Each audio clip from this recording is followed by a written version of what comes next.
What's up, Blade fam? Today we're going to be making a street ledge. You know, sometimes the skate parks get a little too busy and we start finding it difficult just to go and find a place to skate. So I recently moved and I found this ledge here. And it's got so much potential. You know, we came here at one point and we tried to just wax it and that didn't really work. So if you're interested in learning how to make a ledge or a curb slide, stay tuned. We're gonna go through a 3-step process and get this thing going. So 3 things that you're gonna need. First thing you're gonna need is a rub brick. You can pick these up from your hardware stores, Lowe's, Home Depot for about 20 bucks. The second thing you're gonna need is a broom to remove any of the dust or things that come off the ledge as you're smoothing it out. And the last but not least is gonna be some clear coat or lacquer just to kind of get that paint on the ledge and help it slide even better.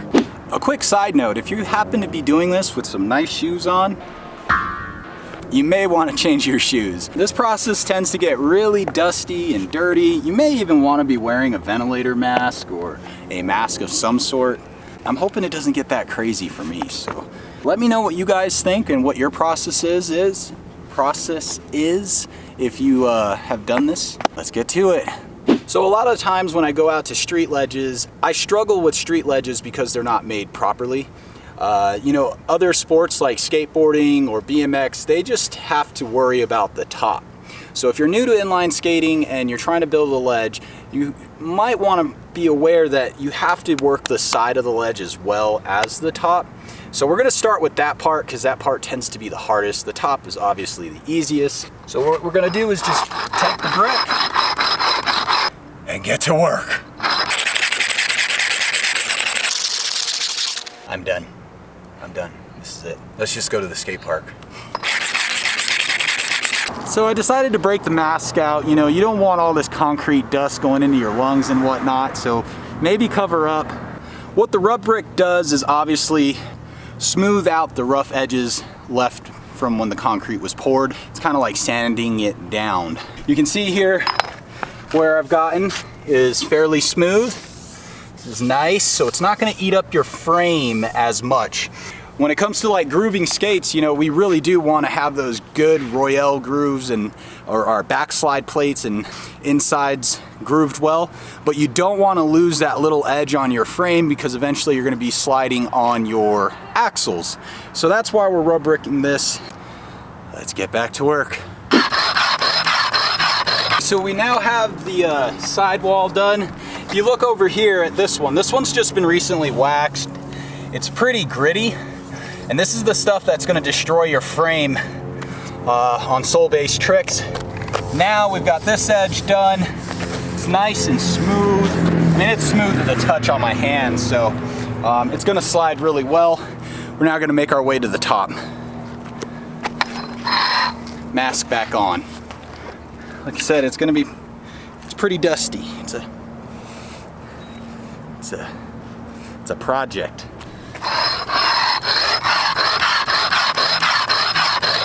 So we got the rub bricking done. I'm gonna go ahead and sweep off all the dust before I paint it.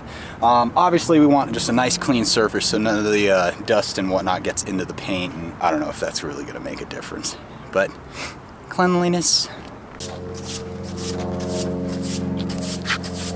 We just dusted it all off. When you're done doing that, you're gonna see some of the places that maybe need a little more work. You want it to be consistent all the way through. Otherwise, it's just gonna end up being a stick point when you're skating. So like this little nudge here, I'm gonna try to smooth that out a little bit more. Looking for that really smooth surface. So right through these areas here, I'm gonna probably have to hit a little bit more. But you'll know when you rub your hand across it, you're looking for something that's like really smooth. If there's a little grit, that's gonna be resistance later. Might be able to paint over it, but I'm really trying to do this once and only once. My son's school is right across the street, so maybe he'll have a skate spot for lunch break. Stuff like this. This isn't quite as smooth as I'd like, so. Okay, so what we have here is the ledge that has not been rub bricked. Somebody came here and waxed it, but it's still really rough and gritty. Some of these just really really gritty stuff. We now have the rub bricks part of it. You can just tell by it's just got no grit. It's really smooth. I mean, waxing it at this point might just be okay, but we're gonna do the next level, and that's gonna be to spray it with some clear. Just a light coat. It doesn't have to be like really hardcore or anything like that. I think it's just to put something there to wax on. Make sure you have permission from your state or whatever you're supposed to. That's total crap. I don't have permission. I'm just doing this. Using some leftover clear paint that I had. You know, some guys use lacquer. I don't think it really matters. If it's painted, rub brick, and waxed, it's gonna slide really good. Just gonna knock this part down. We're gonna take a break and come back later in the evening, get some fresh wax on it, and hopefully skate it. On a quick note, if you're interested in upgrading your hardware or anything like that, or just want to support Acosta Blades and skater-owned businesses, check out Fruit Tech Hardware.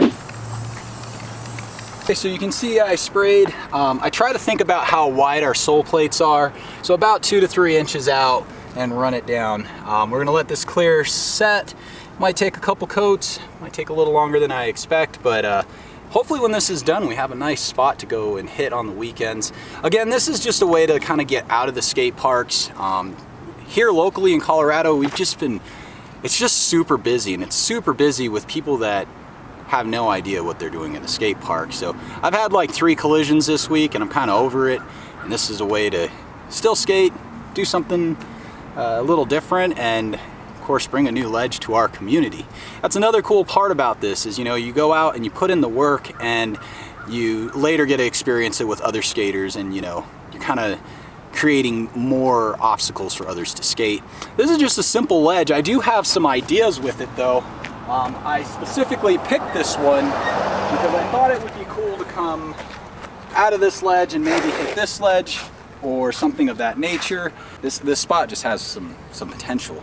So I'm gonna rub brick probably this bottom one as well. So when you have chunks like this, you can just get some quick concrete and fill it in, and then wait for it to set, and then come back, rub brick it, smooth it out, and do the same thing. This is gonna be a project for sure.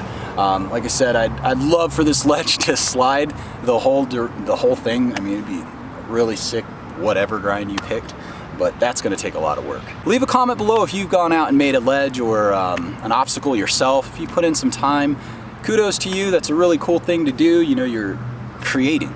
I mean, it's really destroying, but we're also creating. All right, so we got the paint on there. I put about 3 or 4 coats. We're gonna wait for it to dry. I'm gonna come back later this evening with some fresh wax, wax her up and give her a few slides and see how it goes.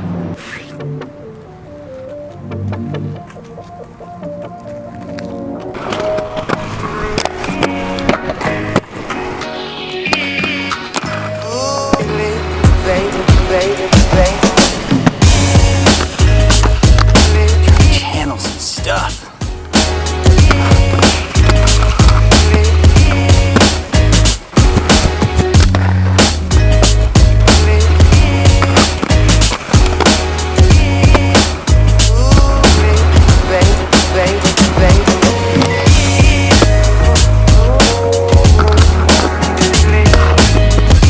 Sliding really good. The landing's a little narrow, but I kind of like that. Kind of makes you really pay attention to how you're spinning and whatnot, your approaches and such. Let's keep getting some.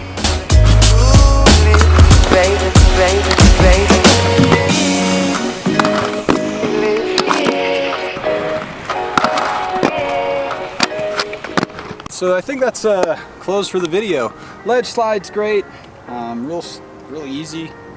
Simple process to do. If you guys haven't already, hit that subscribe button if you'd like to support this channel. That little action there just helps this channel grow, and if you'd like to help support rollerblading grow, please hit subscribe and give me a thumbs up if you enjoyed this video. Thank you again. Until next time, keep the blade alive. Aloha.